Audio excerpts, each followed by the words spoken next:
Hello everyone and welcome to my video. Today I'm going to give you a review of the recently purchased NSS portable power station. This is the NS2579 built-in with 300 watts inverter.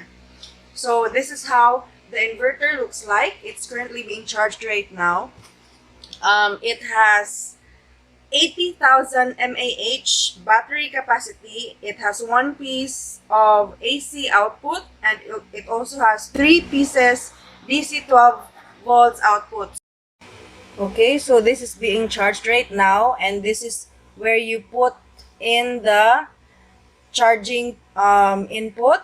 Of course, I'm charging it right now and it's still currently red because it's charging and it's not yet full. So you can see that mapuno na gani siya. The battery will be all black and then this will be green. So this is currently being charged, but I'll try to remove this and show you how it works. Okay, so this is currently on. I'll turn it off. Okay, long press lang ninyo siya if you turn it on. And then this is for the LED light.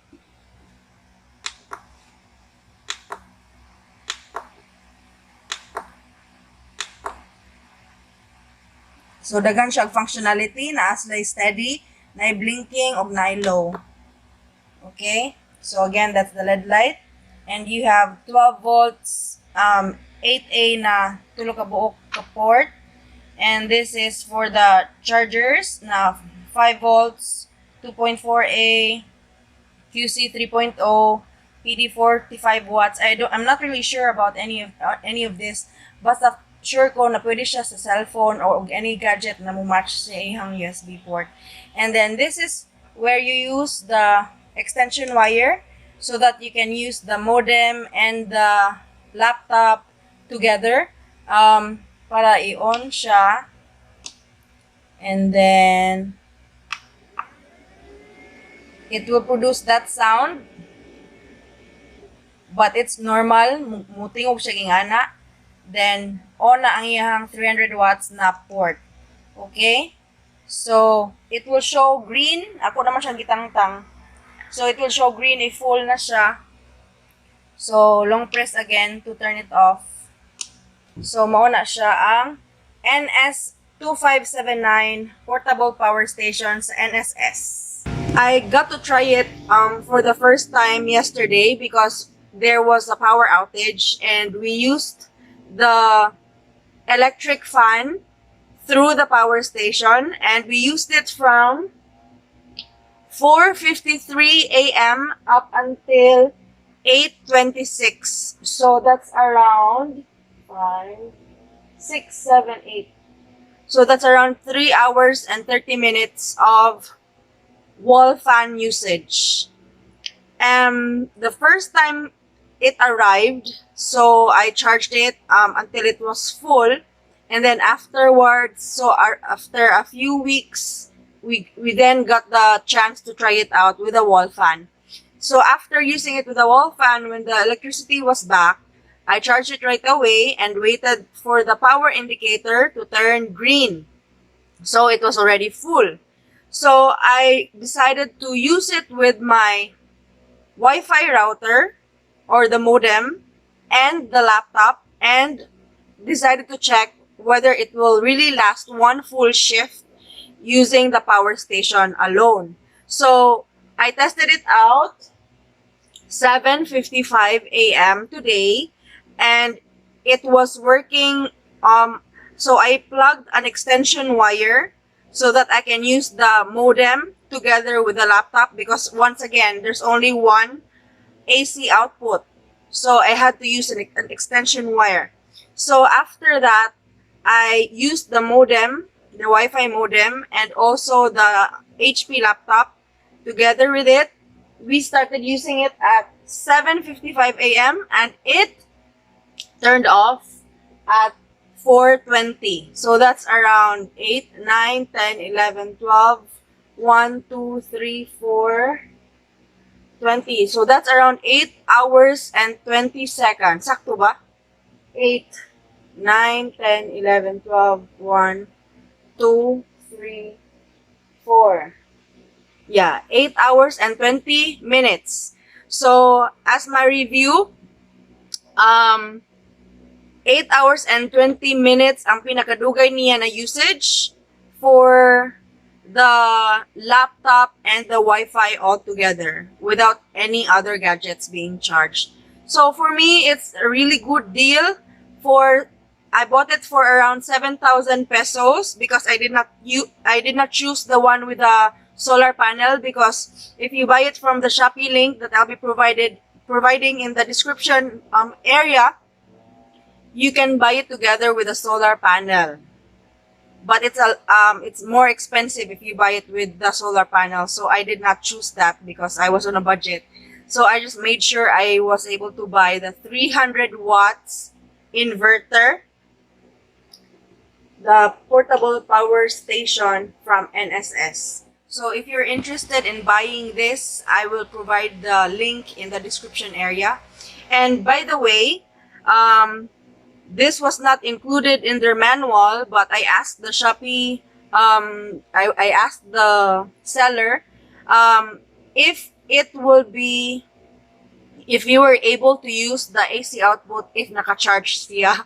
And it makes sense na dili gyud mo siya magamit while charging ang iyang AC output, because it's a portable power station. It's meant to be used without it being charged. So it's basically to be used when it's already charged. You're done charging it. So anyway, once again, I will be giving the link in the description area if you want to purchase it. This is not a sponsored review. I bought the power station for my use at work. And once again, 8 hours and 20 minutes ang pinakadugay na nagamit niya. It's the longest usage that we had, together with the Wi-Fi modem and the laptop. And if you wish to use it with a wall fan, if brown out and you want to use it with a wall fan, it will last for